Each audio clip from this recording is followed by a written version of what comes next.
Hello friends, എല്ലാവർക്കും മോസ്മേഡ് ഈസിയുടെ പുതിയൊരു ക്ലാസ്സിലേക്ക് സ്വാഗതം. ഇന്ന് shear force and bending moment ഡയഗ്രത്തിൻ്റെ സിംപ്ലി സപ്പോർട്ടഡ് ബീമിൻ്റെ പ്രോബ്ലമാണ് ചെയ്യുന്നത്. സിംപ്ലി സപ്പോർട്ടഡ് ബീമിൻ്റെ ഫസ്റ്റ് പ്രോബ്ലമാണ്. ഇതുവരെയുള്ള വീഡിയോസിലെല്ലാം ക്യാൻഡിലീവർ ബീമിൻ്റെ പ്രോബ്ലമാണ് ചെയ്തുകൊണ്ടിരുന്നത്. സിംപ്ലി സപ്പോർട്ടഡ് ബീമിന് ക്യാൻഡിലീവർ ബീമിനെക്കാളും കുറച്ചുകൂടെ സ്റ്റെപ്സ് അധികം വരുന്നുണ്ട്. അപ്പോൾ എല്ലാവരും വീഡിയോ പോസ് ചെയ്തിട്ട് ക്വസ്റ്റ്യൻ എഴുതിയെടുക്കാം. ഞാനൊന്ന് വേഗമായിട്ട് വായിച്ചു വിടാം. A simply supported beam of length 6 meter carries a point load of 3 kilonewton and 6 kilonewton at a distance of 2 meter and 4 meter from the left end. Draw the shear force and bending moment diagram. ഇത്രയുമാണ് question. ക്വസ്റ്റ്യനിൽ figure ഒന്നും തന്നിട്ടില്ല. അപ്പോൾ question എഴുതിയെടുത്തതിന് ശേഷം complete ആയിട്ട് underline ചെയ്യുക. ഇനി വരയ്ക്കാൻ പോകുന്ന ഫിഗർ നമ്മൾ ക്വസ്റ്റ്യൻ വായിച്ചിട്ട് വരയ്ക്കുന്ന ഫിഗറാണ്. സിംപ്ലി സപ്പോർട്ടഡ് ബീം എന്ന് പറഞ്ഞാൽ അറിയാമല്ലോ, രണ്ട് എൻഡിലും രണ്ട് സപ്പോർട്ട് കാണും. ഇതാണ് simply supported beam. Total length തന്നിട്ടുണ്ട് 6 മീറ്റർ ആണ്.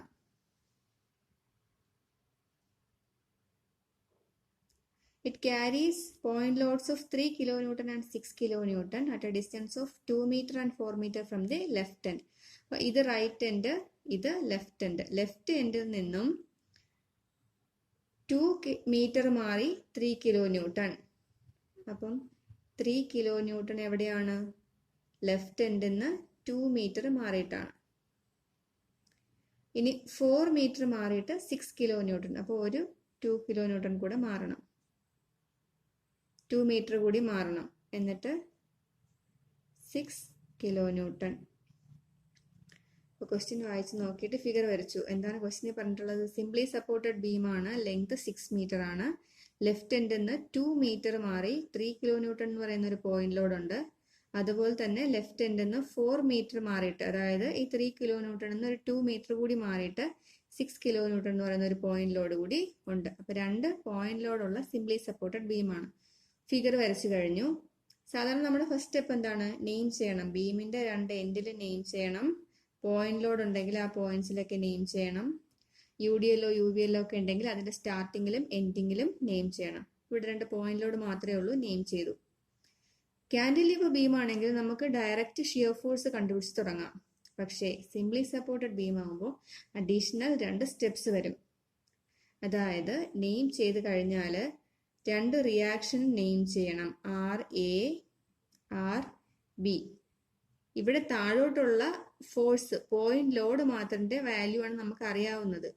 ഈ രണ്ട് എൻഡിലും 2 സപ്പോർട്ട് ഉണ്ട്, അതിന്റെ വാല്യൂ നമുക്ക് അറിയില്ല. സോ എയിലുള്ള സപ്പോർട്ടിനെ, എയിലുള്ള റിയാക്ഷനെ RA എന്നും ബിയിലുള്ള റിയാക്ഷനെ RB എന്നും മാർക്ക് ചെയ്തു.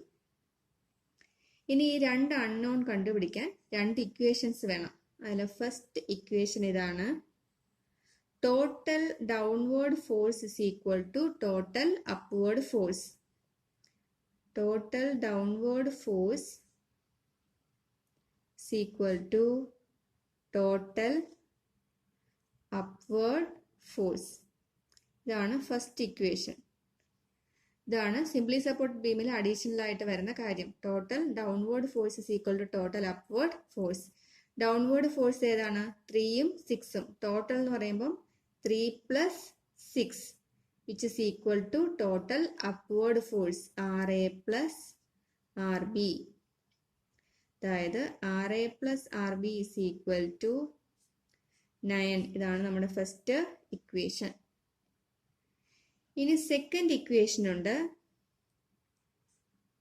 Bending moment at A is equal to 0. Bending moment at A is equal to 0. ഈ 2 ഇക്വേഷൻസും അറിഞ്ഞിരുന്നാൽ മാത്രമേ നമുക്ക് സിംപ്ലി സപ്പോർട്ടഡ് ബീമിനെ പ്രോബ്ലം ചെയ്ത് തുടങ്ങാനായിട്ട് പറ്റൂ. Bending moment at B is equal to 0 എന്ന് എടുത്താലും മതി. പക്ഷെ നമ്മൾ എപ്പോഴും പോയിന്റിന്റെ റൈറ്റ് സൈഡിലേക്കല്ലേ നോക്കുന്നത്. അതുകൊണ്ടാണ് bending moment at A is equal to 0 എന്ന് എടുത്തത്. ബെൻഡിങ് മൊമെന്റ് അറ്റ് A എങ്ങനെയാണ് കണ്ടുപിടിക്കുന്നത്? എയുടെ മൊമെന്റ് ആണ് കണ്ടുപിടിക്കേണ്ടെങ്കിൽ എയിൽ തമ്പ് വെച്ചു. റൈറ്റ് സൈഡിലേക്ക് നോക്കുമ്പോൾ RB ഉണ്ട്, 6 കിലോ ന്യൂട്ടൺ ഉണ്ട്, 3 കിലോ ന്യൂട്ടൺ ഉണ്ട്. Right of the section shear force ആണെങ്കിൽ downward force is positive, and anticlockwise moment is positive. നമ്മൾ ബെൻഡിങ് മൊമെന്റ് ആണ് കണ്ടുപിടിക്കുന്നത്. അപ്പൊ right of the section anticlockwise positive. അപ്പൊ R B കൊണ്ടുണ്ടാവുന്ന moment എന്താണ്? Anti clock vice ആണ്. So plus R B into ഈ distance 6 metre. ഇനി 6 കിലോ ന്യൂട്ടൺ കൊണ്ടുണ്ടാകുന്നത് ക്ലോക്ക് വൈസ് ആണ്. സോ മൈനസ് 6 ഇൻറ്റു ഡിസ്റ്റൻസ് 4, വീണ്ടും മൈനസ്, ഇതും ക്ലോക്ക് വൈസ് ആണ്, 3 into 2 which is equal to 0. അത് 0 ആണെന്നാണ് നമ്മൾ പറഞ്ഞത്. ഇവിടുന്ന് 6 R B is equal to 30 എന്ന് കിട്ടും. So R B is equal to 5 kilonewton. R ബിയുടെ വാല്യൂ കിട്ടി. ഈ വാല്യൂ ഇക്വേഷൻ 1-ൽ സബ്സ്റ്റിറ്റ്യൂട്ട് ചെയ്യുമ്പം ആർ എയുടെ വാല്യൂ കിട്ടും. എന്താണ്? ആർ എ പ്ലസ് ആർ ബിയുടെ value 5 is equal to 9. So R എയുടെ വാല്യൂ എന്ത് കിട്ടും? 4 കിലോ ന്യൂട്ടൺ. നമുക്ക് ആർ എയും ആർ ബിയും കിട്ടി. അതുകൂടെ അവിടെ മാർക്ക് ചെയ്യുക. ഇത് 4 കിലോ ന്യൂട്ടൺ, ആർ ബി എന്ന് പറയുന്നത് 5 കിലോ ന്യൂട്ടൺ. ഇനി മാത്രമേ നമുക്ക് ഷിയർ ഫോഴ്സ് ബെൻഡിങ് മൊമെന്റ് കണ്ടുപിടിക്കാൻ പറ്റൂ. ഇനി നമുക്ക് ഷിയർ ഫോഴ്സസ് കണ്ടുപിടിക്കാം. ഷിയർ ഫോഴ്സ് സിംപ്ലി സപ്പോർട്ടഡ് ബീമിൽ കണ്ടുപിടിക്കുന്ന സമയത്ത് സാധാരണ ഒരു പോയിന്റിലോട് ആക്ട് ചെയ്യുവാണെങ്കിൽ shear force at that point കണ്ടുപിടിക്കുന്നതിന് മുന്നേ shear force just to the right of that point കണ്ടുപിടിക്കുമായിരുന്നു. പക്ഷെ സപ്പോർട്ടിൽ രണ്ട് എൻഡിലും ഈ റൂള് ബാധകമല്ല. ബിയിലും എയിലും ഷിയർ ഫോഴ്സ് കണ്ടുപിടിക്കുമ്പം shear force just to the right of that point കണ്ടുപിടിക്കണ്ട. ബാക്കി എവിടെയൊക്കെ പോയിന്റിലോട് ഉണ്ടെങ്കിലും ആ റൂള് ബാധകമാണ്. അപ്പോൾ നമുക്ക് ഷിയർ ഫോഴ്സ് കണ്ടുപിടിക്കാം. ആദ്യത്തെ point shear force at B. ബിയിൽ അപ്വേർഡ് ആയിട്ട് 5 കിലോ ന്യൂട്ടൺ ഉണ്ട്. ഡൗൺവേർഡ് ഫോഴ്സ് ആണ് പോസിറ്റീവ് നമ്മുടെ സൈൻ കൺവെൻഷൻ അനുസരിച്ച്. സോ അപ്വേർഡ് ആണെങ്കിൽ -5 കിലോ ന്യൂട്ടൺ. അടുത്ത പോയിന്റ് ഡി ആണ്. ഡിയിൽ പോയിന്റ് ലോഡ് ഉണ്ട്. So shear force just to the right of D. ഡിയുടെ റൈറ്റിലോട്ട് നോക്കുമ്പോൾ അപ്വേർഡ് ആയിട്ട് 5 kilonewton. So -5 kilonewton. ഇനി ഷിയർ ഫോഴ്സ് അറ്റ് ഡി. ഡിയിൽ നോക്കുക, ഡൗൺവേർഡ് 6 കിലോ ന്യൂട്ടൺ. ഡിയുടെ റൈറ്റ് വരെ അപ്വേർഡ് ആയിട്ട് 5 കിലോ ന്യൂട്ടൺ ഉണ്ടായിരുന്നു. ഡിയിൽ എത്തിയപ്പോൾ 6 കിലോ ന്യൂട്ടൺ ഡൗൺവേർഡ് ഫോഴ്സ് പോസിറ്റീവും അപ്വേർഡ് ഫോഴ്സ് നെഗറ്റീവും ആണ്. അപ്പൊ 6 - 5 1 കിലോ ന്യൂട്ടൺ എന്ന് കിട്ടും. Next shear force just to the right of C. സിയുടെ റൈറ്റിലോട്ട് നോക്കുമ്പോൾ 6 kilonewton downward, 5 kilonewton upward, 1 kilonewton തന്നെ കിട്ടും. ഷിയർ ഫോഴ്സ് അറ്റ് സി ആണെങ്കിലോ ഒരു 3 കിലോ ന്യൂട്ടൺ കൂടി ഡൗൺവേർഡ്. അപ്പൊ അത് പോസിറ്റീവ് ആണ്. So 1 + 3 4 kilo newton. Next shear force at A. എയിൽ ഒരു ലോഡ് ഉണ്ട്, പോയിന്റ് ലോഡ് തന്നെയാണ്. പക്ഷെ സപ്പോർട്ടിൽ എന്ത് വേണ്ട? Just the right of that value വേണ്ട. അപ്പൊ എയില് വാല്യൂ എങ്ങനെ കണ്ടുപിടിക്കും? അതിന്റെ റൈറ്റിലോട്ട് നോക്കുക. -5 + 6 + 3 ദാറ്റ് ഈസ് 9 - 5 = 4 കിലോ ന്യൂട്ടൺ. പിന്നെ എളുപ്പത്തിന് പറഞ്ഞു തരികയാണെങ്കിൽ നമ്മൾ ഇവിടെ ഇതുവരെ ഈ സപ്പോർട്ട് എക്ക് മുൻപ് റൈറ്റ് സൈഡിലോട്ട് എത്ര ലോഡ് UDL UVL ഒക്കെ ഉണ്ടെങ്കിലും last shear force at A കണ്ടുപിടിക്കുമ്പം അവിടുത്തെ റിയാക്ഷന്റെ വാല്യൂ തന്നെ കിട്ടും, 4 കിലോ ന്യൂട്ടൺ. ഇനി ഷിയർ ഫോഴ്സ് ഡയഗ്രാം വരയ്ക്കണം. ഷിയർ ഫോഴ്സ് ഡയഗ്രാം വരയ്ക്കാനായിട്ട് തന്നിരിക്കുന്ന ബീം ഒന്നുകൂടി എടുത്ത് വരയ്ക്കുക. തന്നിട്ടുള്ള വാല്യൂസ് എല്ലാം അടയാളപ്പെടുത്തുക, നെയിം ചെയ്യുക. നെയിം ചെയ്ത പോയിന്റിന്റെ താഴേക്ക് എല്ലാം ഡോട്ടഡ് ലൈൻസ് വരയ്ക്കുക. ഒരു ന്യൂട്രൽ ആക്സിസ് വരച്ചു. ഇനി ഷിയർ ഫോഴ്സ് അറ്റ് ബി എത്രയാണ്? -5. അപ്പോൾ ന്യൂട്രൽ ആക്സിന്റെ താഴേക്ക് 5 മാർക്ക് ചെയ്തു. Shear force just to the right of D എന്ന് പറയുന്നതും -5 തന്നെയാണ്, അതും മാർക്ക് ചെയ്തു. Shear force at D 1 kilonewton. അപ്പോൾ അത് ന്യൂട്രൽ ആക്സിസിന്റെ മുകളിലേക്ക് പോകും, 1 kilonewton. Shear force at സിയും just to the right of സിയും 1 കിലോ ന്യൂട്ടൺ തന്നെയാണ്. Shear force at C 4 kilonewton. അത് കുറച്ചുകൂടെ മുകളിലേക്ക് വരയ്ക്കുക, 4. ഷിയർ ഫോഴ്സ് അറ്റ് എയും 4 കിലോ ന്യൂട്ടൺ. ഇത്രയും പോർഷൻ പോസിറ്റീവ്, ഈ പോർഷൻ നെഗറ്റീവ്. ഇതാണ് shear force diagram. Cantilever beam നമ്മൾ വരയ്ക്കുന്ന സമയത്ത് എല്ലാം പോസിറ്റീവായിട്ടായിരുന്നു കിട്ടുന്നത്. മാത്രമല്ല മാക്സിമം വാല്യൂ വരുന്നത് സപ്പോർട്ടിലുമായിരുന്നു. ഇവിടെ സിംപ്ലി സപ്പോർട്ട് ആണെങ്കിൽ നെഗറ്റീവും പോസിറ്റീവും വാല്യൂസ് ഒക്കെ കയറി വരാം. അപ്പോൾ ഫിഗർ ന്യൂട്രൽ ആക്സിന്റെ താഴേക്കും മുകളിലേക്കും പോകാം. ഇതാണ് ഷിയർ ഫോഴ്സ് ഡയഗ്രാം. ഇനി നോക്കുക, പോയിന്റ് ലോഡ് മാത്രമാണെങ്കിൽ ഷേപ്പ് എങ്ങനെയായിരിക്കും? ഹൊറിസോണ്ടൽ ആൻഡ് വെർട്ടിക്കൽ ലൈൻസ്, അതായത് റെക്ടാങ്കുലർ ബ്ലോക്സ് ആയിട്ടായിരിക്കും ഷിയർ ഫോഴ്സ് ഡയഗ്രാം കിട്ടുന്നത്. അപ്പോൾ നമുക്ക് കിട്ടിയത് കറക്റ്റ് ആണല്ലോ. ഇനി ബെൻഡിങ് മൊമെന്റ്സ് കണ്ടുപിടിക്കണം. ബെൻഡിങ് മൊമെന്റ് അറ്റ് എയും ബെൻഡിങ് മൊമെന്റ് അറ്റ് ബിയും 0 ആണ്. എന്തുകൊണ്ടാ? നമ്മൾ ഫസ്റ്റ് രണ്ട് ഇക്വേഷൻസ് പറഞ്ഞത്, ഒന്ന് total upward force is equal to total downward ഫോഴ്സും, രണ്ടാമത്തത് bending moment at A is equal to 0 അല്ലെങ്കിൽ bending moment at B is equal to 0. നമ്മൾ ചെയ്തു വരുന്ന രീതിക്ക് അനുസരിച്ചാണ് bending moment at A is equal to 0 എന്ന് പറഞ്ഞത്. അപ്പോൾ ഈ രണ്ട് എൻഡിലും ബെൻഡിങ് മൊമെന്റ് 0 ആണ്. അപ്പോൾ നമുക്കത് ആദ്യമേ അറിയാം. Bending moment at B is equal to 0 kilonewton metre. അടുത്ത പോയിന്റ് ഏതാ? ഡി.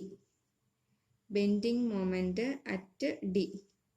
ഡിയിൽ തമ്പ് വെച്ചിട്ട് റൈറ്റ് സൈഡിലേക്ക് നോക്കുമ്പം 5 kilonewton anticlockwise direction. Anticlockwise positive ആണ്. So plus force into distance 5 into ഈ ഡിസ്റ്റൻസ് എത്രയാണ്? 2 metre. 10 kilo newton metre എന്ന് കിട്ടും. എങ്ങനെയാണ് കിട്ടിയത്?